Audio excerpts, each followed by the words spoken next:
Untuk materi selanjutnya ada induktor, di mana induktor adalah salah satu komponen elektronika pasif yang mampu menyimpan dan memberikan energi berupa medan magnet yang ditimbulkan oleh arus listrik yang melintasinya dalam waktu yang relatif singkat. Induktor atau dikenal juga dengan koil adalah komponen elektronika pasif yang terdiri dari susunan lilitan kawat yang membentuk sebuah kumparan. Simbol pada rangkaian adalah L dengan satuan Henry yang biasa disingkat H. Kemampuan induktor atau koil dalam menyimpan energi magnet disebut dengan induktansi, yang satuan unitnya adalah Henry atau H. Simbol komponennya bentuknya seperti ini.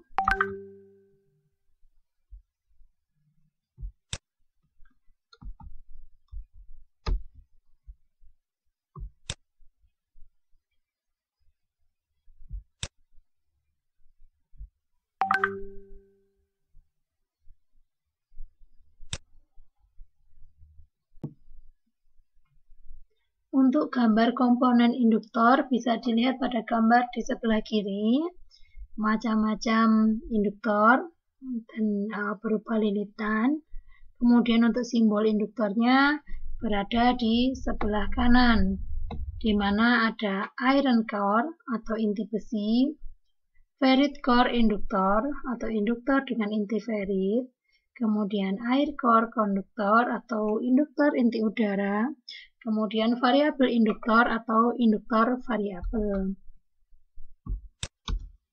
Kemudian jenis-jenis induktor atau koil.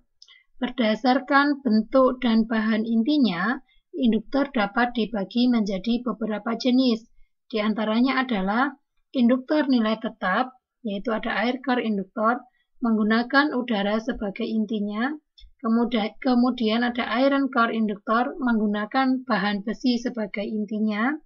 Ferrite core induktor, menggunakan bahan ferrit sebagai intinya.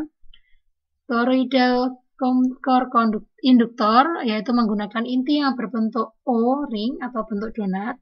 Kemudian laminated core induction, menggunakan inti yang terdiri dari beberapa lapis lempengan logam yang ditempelkan secara paralel. Masing-masing lempengan logam diberikan isolator. Di sini ada inti udara, koil SMD, koil IF, toroid, trafo, dan inti ferrit. Induktor variabel adalah induktor yang nilai induktansinya dapat diatur sesuai dengan keinginan. Inti dari variabel induktor pada umumnya terbuat dari bahan ferrit yang dapat diputar-putar. Nah, ini nama komponen induktor dengan nilai tetap, bentuknya seperti ini, simbolnya seperti ini. Ini bisa dipasang secara bolak-balik, tidak ada yang berpolar. Kemudian ada induktor variabel, yaitu variabel koil yang nilainya bisa diubah-ubah. Bentuknya seperti ini, dengan simbolnya seperti induktor biasa tapi ada panahnya. Fungsi induktor itu yang pertama menyimpan arus listrik dalam bentuk medan magnet, kemudian menahan arus bolak-balik atau AC, kemudian meneruskan atau meloloskan arus searah DC, sebagai penapis filter sebagai penalaan atau tuning. Kemudian kumparan atau koil lilitan ada yang memiliki inti udara, inti besi, dan inti ferrit. Tempat terjadinya gaya magnet.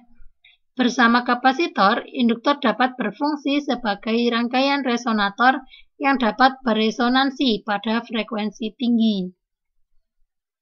Dua induktor atau lebih yang terkoppel secara magnetik membentuk transformator, pelipat ganda tegangan yang dialirkan, dan sebagai pembangkit getaran.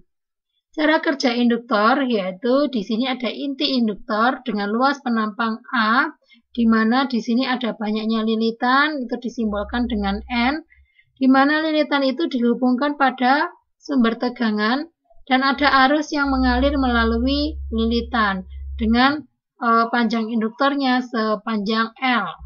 Jadi di sini ada L, ada A, ada N, ada V, dan ada I. Berdasarkan persamaan yang sudah banyak kita ketahui, nilai induktansi itu berbanding lurus dengan mu N kuadrat A per L, di mana mu itu adalah permeabilitas inti, yaitu bahan inti yang digunakan seperti udara, besi, ataupun ferit. Kemudian ada N, jumlah lilitan, di mana semakin banyak lilitannya, semakin tinggi induktansinya. Ada A luas penampang, dan L itu adalah ukuran panjang induktor. Semakin pendek induktor koil, maka induktansinya akan semakin tinggi. Perhatikan simbol induktor beserta arus dan tegangan di bawah ini. Jadi ada induktor yang dihubungkan dengan sumber tegangan V, maka tanggapan pada induktor sebanding dengan laju perubahan arus terhadap waktu sesuai dengan persamaan di bawah ini. Jadi V sama dengan L dI per dt. Perlu diingat bahwa tegangan V dan arus I adalah fungsi waktu, sehingga tidak ada tegangan V sama dengan 0 yang melintas sebuah induktor jika arus konstan, tidak peduli berapapun besarnya arus tersebut. Maka dari itu dapat dipandang bahwa sebuah induktor merupakan hubungan arus pendek pada rangkaian DC. Nah, selain didefinisikan dengan persamaan 6 di atas, maka induktor bisa didefinisikan dengan persamaan arus sebagai berikut. Nah, ada persamaan 7, 8, dan 9, di mana masing-masing ini adalah fungsi untuk menghasilkan nilai arus. Nah, untuk daya pada induktor tetap rumusnya dari perkalian antara tegangan dan arus, sedangkan energinya itu diperoleh dari setengah Li kuadrat. Nah, rangkaian seri dan paralel induktor, kalau rangkaian induktor disusun secara seri, perhitungannya sama persis dengan rangkaian resistor. Jadi, kalau seri tinggal dijumlahkan dengan arus yang sama. Kalau paralel, tegangannya yang sama, untuk mencari L ekivalennya diseperkan. Nah, untuk latihan soal, carilah rangkaian ekivalen induktor berikut ini. Nah, caranya, ini dari yang paling kanan sendiri, 2 Henry dan 1 Henry ini tersusun secara seri, jadi tinggal dijumlahkan saja. 2 tambah 1, 3. Kemudian diparalelkan dengan 3, sepertiga tambah sepertiga menjadi 2/3, sehingga R paralelnya mendapatkan 3/2. 3/2 ditambah 4 dapat 5/2. 5/2 diparalelkan dengan 5. Jadi 1/5, jadi dapatnya 5/3 ya. Kalau rangkaian ekivalen kapasitor, ini seri berarti diseperkan. Setengah ditambah 1 berarti 3/2 dibalik menjadi 2/3 ditambahkan dengan 3 karena paralel. Terus kemudian diseperkan lagi dengan 1/4, kemudian tinggal dijumlahkan untuk mencari C ekivalennya. Nah, pada perkuliahan ini materinya cukup sampai di sini. Jika ada yang ditanyakan bisa komen di bawah ini atau bisa langsung japri ke saya untuk mendapatkan jawaban yang teman-teman inginkan. Oke, semoga ilmunya bermanfaat.